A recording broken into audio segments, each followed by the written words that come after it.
Bonjour tout le monde, je voulais juste vous présenter le devoir 3, ok? Date de remise le 25 novembre 2021, évidemment, avant minuit. Et celui-ci est un petit peu différent dans le sens, vous allez voir, vous allez voir comment il est différent. Mais je voulais juste vous le présenter, passer à travers chacune des questions pour assurer que vous comprenez, ok? Question 1, selon le modèle de Gross. Vous vous souvenez le modèle qu'on a revu dans le PowerPoint sur la régulation émotionnelle, le modèle des différentes stratégies de régulation émotionnelle. Selon ce modèle-là, une stratégie de régulation émotionnelle importante est la réinterprétation cognitive. Et je vous demande, pouvez-vous me donner un exemple de votre vie dans lequel vous avez utilisé cette stratégie et expliquer quel fut le résultat? Est-ce que ça a fonctionné moyennement, pas tant que ça? Est-ce que ça n'a pas aidé à réguler votre émotion, etc. Et évidemment, vous pouvez, si vous êtes inconfortable de partager n'importe quel élément de votre vie, vous pouvez évidemment inventer une situation. Si vous ne souhaitez pas partager des éléments de votre vie, je comprends très bien. Okay. Deuxième, pardon. Je vous ai trouvé le Emotion Regulation Questionnaire. Je l'ai mis sur la page Moodle du cours. Donc, vous trouverez le Emotion Regulation Questionnaire ou le ERQ de Gross et John en 2003 sur la page Moodle du cours. Il s'agit d'un outil qui permet de mesurer votre tendance à utiliser deux stratégies de régulation émotionnelle, soit la réinterprétation cognitive et la suppression ou la suppression comportementale. Pour chacune donc c'est un outil qui donne un score pour les deux. Il vous donne un score pour comment vous utilisez la réinterprétation cognitive, puis un score pour comment vous utilisez la suppression. Pour chacune de ces deux stratégies, le plus haut votre score, le plus vous avez tendance à utiliser cette stratégie. Okay? Notez qu'en général, dans les études, en général, les scores moyens pour la réinterprétation cognitive sont de 4.6 chez les hommes, puis 4.61 chez les femmes, donc fondamentalement la même chose. Alors que pour la suppression, ils sont de 3.64 pour les hommes et 3.14 pour les femmes. Donc les hommes ont tendance à utiliser un petit peu plus la suppression que les femmes. Donc ce que je vous demande, c'est répondez aux items de ce questionnaire-là, de ce sondage-là, de ce questionnaire-là, et calculez votre score pour chacune de ces deux stratégies. OK? Et je vous demande de réfléchir à ça. Quand concluez-vous? Êtes-vous surpris? Êtes-vous surprise par les résultats ou non? Pourquoi? Okay? Je vous demande de réfléchir, dans le fond, à ce processus-là, à ce résultat. Vous pouvez m'indiquer aussi qu'est-ce que vous avez pensé du questionnaire. Est-ce que vous l'avez trouvé clair? Et ainsi de suite. Là, je dois vous dire, il y en a de vous qui, peut-être, pourraient être pas confortables avec me donner votre score. C'est correct. Si vous ne voulez pas me donner votre score, si vous ne voulez pas me dire j'ai eu 5 sur la réinterprétation cognitive puis 3 sur la suppression, c'est correct. C'est vos données. Vous n'êtes pas obligé de me dire votre score. Si vous êtes plus confortable, vous pouvez me dire juste est-ce que vous êtes en haut de ces moyennes-là, comme si vous êtes un homme, et est-ce que vous avez eu un score plus haut que la moyenne, que la norme pour les hommes dans la réinterprétation cognitive, puis peut-être plus bas pour la suppression, quelque chose comme ça, ok? Ou si vous n'êtes même pas confortable à me dire ça, écoutez, dites-moi rien sur votre score, dites-moi juste ce que vous pensez, est-ce que le résultat vous a surpris, dites-moi ce que vous voulez, mais sachez que moi je fais rien avec ces données-là, donc si vous me dites votre score, moi je ne vais rien faire avec ça, là, donc vous sentez-vous pas comme si je vais publier ça ou je vais donner cette information-là à quelqu'un. Okay? Donc, sentez-vous libre de me donner votre score si vous voulez, mais si vous ne voulez pas, vous n'êtes pas obligé de le donner. Okay? OK, regardons tout de suite ce truc, en fait. Le Emotion Regulation Questionnaire. Ouais, c'est lui ici, okay, qui va être sur Moodle. Okay? C'est ce truc-là ici. Et il y a 10 questions. OK? Et il vous demande de répondre... Attends, c'est-tu lui? Oui, c'est lui. Et il vous demande de répondre, pour chacune de ces 10 questions, d'indiquer comment chacun des énoncés vous représente en utilisant l'échelle suivante qui va l'échelle suivante allant de 1 à 7. 1, c'est strongly disagree, ça veut dire que ça ne vous représente pas du tout. 4, c'est neutre. Puis 7, c'est strongly agree, ce qui veut dire que ça vous représente beaucoup. Puis vous avez tous les chiffres entre aussi. OK? Et voici les items. Okay? Donc, vous répondez à tous ces items-là. OK?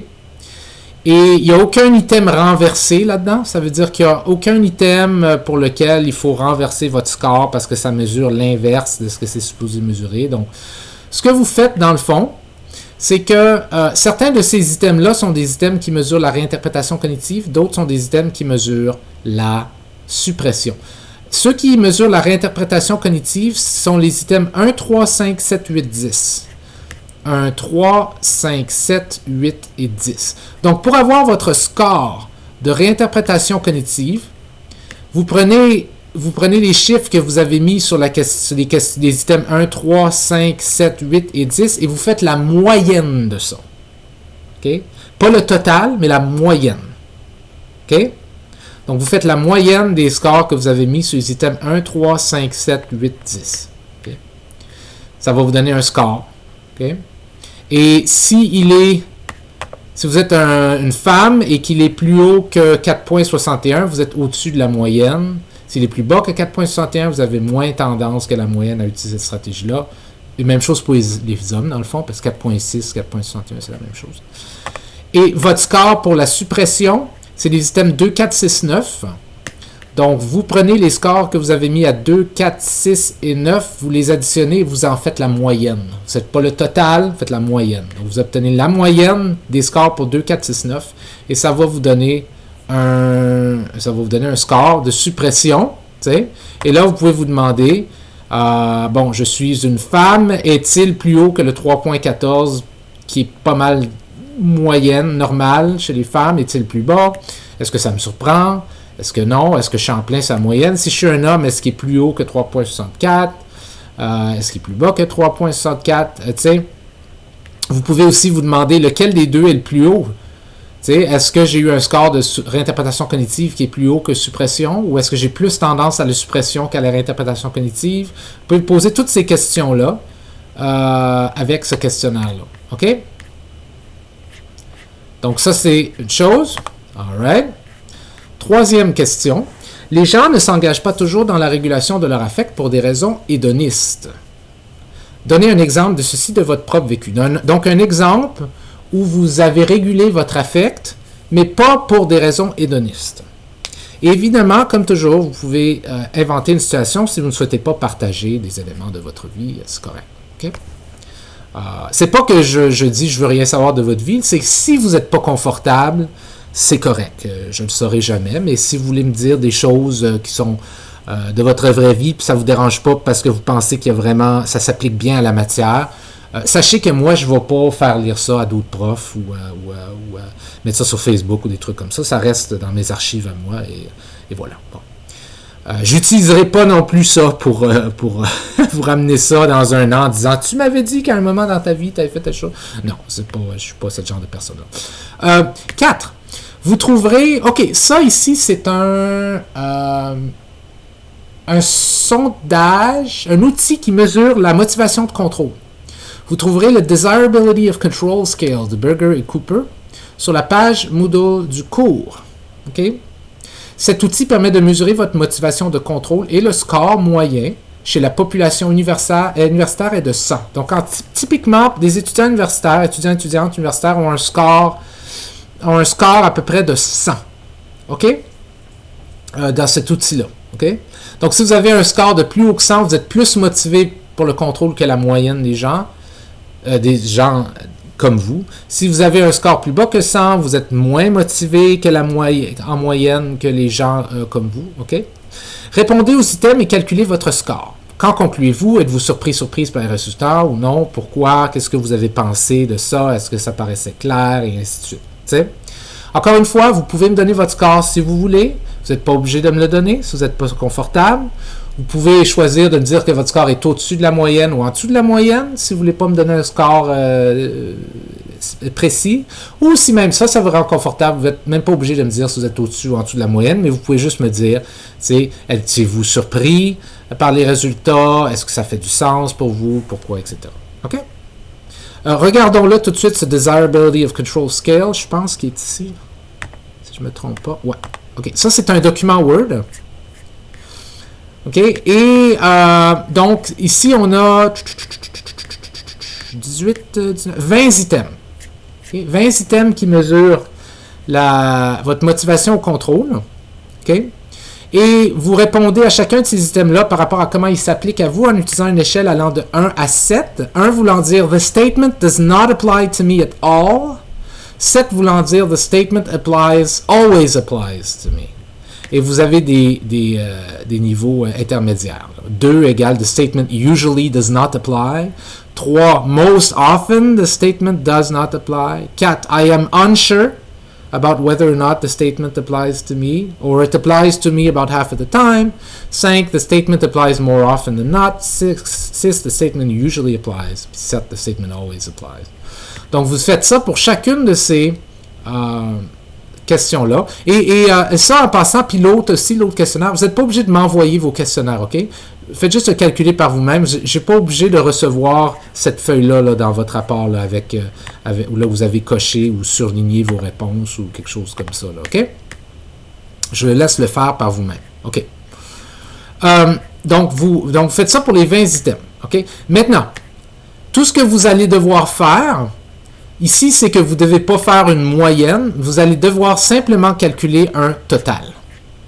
OK, un total. Donc, si ici, vous avez mis 2, puis ici, vous avez mis 5, bien, ça ferait 2, plus 5, 7, plus le score que vous avez mis ici, plus le score ici, jusqu'à la fin. Donc, c'est le total que vous calculez. Mais, les items qui sont en jaune, soit 7, 10, 16, 19 et 20, laissez-moi juste vérifier ça. 7, 10, 16, 19 et 20, oui. Ces items-là sont des items renversés. Okay? Ils mesurent l'inverse de la motivation de contrôle. Okay? Donc, ce qu'il faut faire, c'est qu'il faut renverser ces scores-là. Donc, pour les items surlignés en jaune, si vous avez mis un score de 1, ici, ça veut dire que vous le calculez comme un score de 7.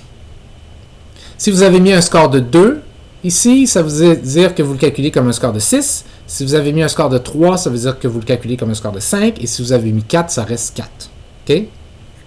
Donc, dans les items non surlignés, le score que vous additionnez, c'est le score que vous avez mis. Comme si ici, vous aviez 6, 7 et 6, par exemple, ben, ça vous donnerait 6 plus 7 plus 6 plus on continue. OK?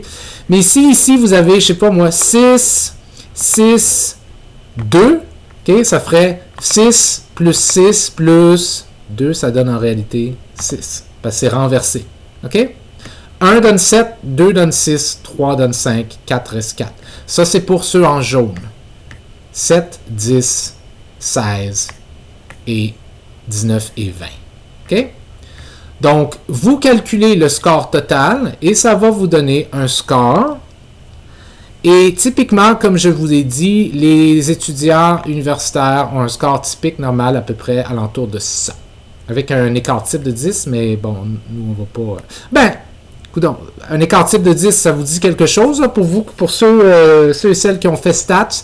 Vous pouvez me dire, comme si vous avez un score de 120, ça veut dire que vous êtes 2 écarts types en haut de la moyenne, c'est quand même beaucoup. S'il y en a qui veulent faire cette analyse, vous pouvez.